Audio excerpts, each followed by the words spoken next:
Malakas na piso kontra dolyar. Ito ang terminolohiyang ikinapit sa papaliit na halaga ng piso katumbas ng $1.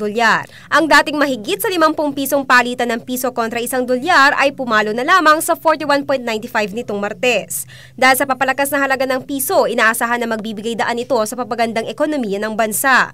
Pero ramdam na nga ba ang papalakas na piso ng mga ordinaryong mamamayan sa kanilang pang-araw-araw na kabuhayan? Nitong Miyerkules, pinulsuhan ng CLTV News sa mga mamamayan upang alamin kung ramdam ng ating mga kababayan ang paglakas ng halaga ng piso. Ayon kay Roderick Rivera, isang buko juice vendor sa siyudad San Fernando, wala pa daw silang nararamdamang pagbabago sa kabila ng pagtaas ng halaga ng piso. Ang dating ₱100, ganun pa rin naman daw ang kanilang nabibili at patuloy pa rin pinagkakasya ang kakaunting kinikita para mapakain ng pamilya.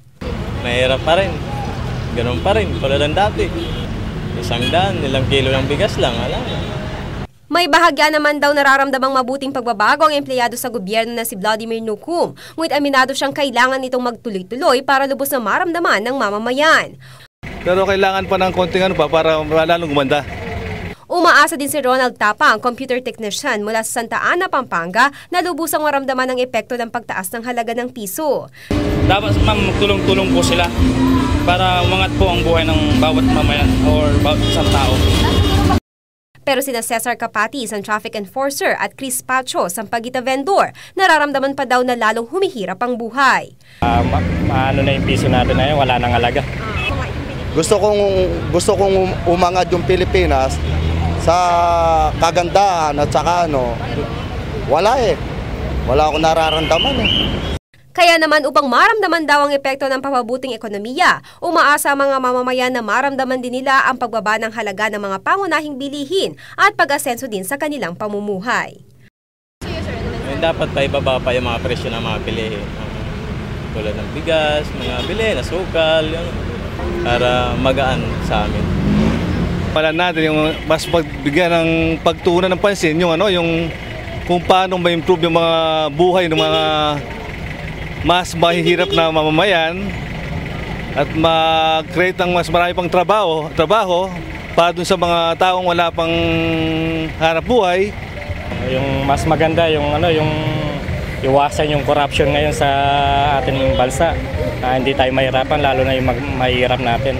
Lalong maapektuhan na yung mga bata natin, ganun.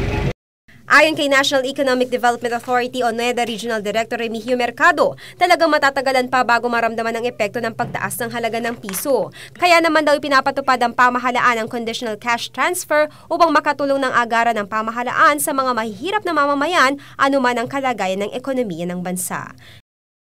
Kasi medyo mabagal nga yung tinatawag na trickle down nung development. Ang una kasing makikinabang doon sa development, yun munang mga nag-invest . So yung upper and middle income bago pa yan bumaba.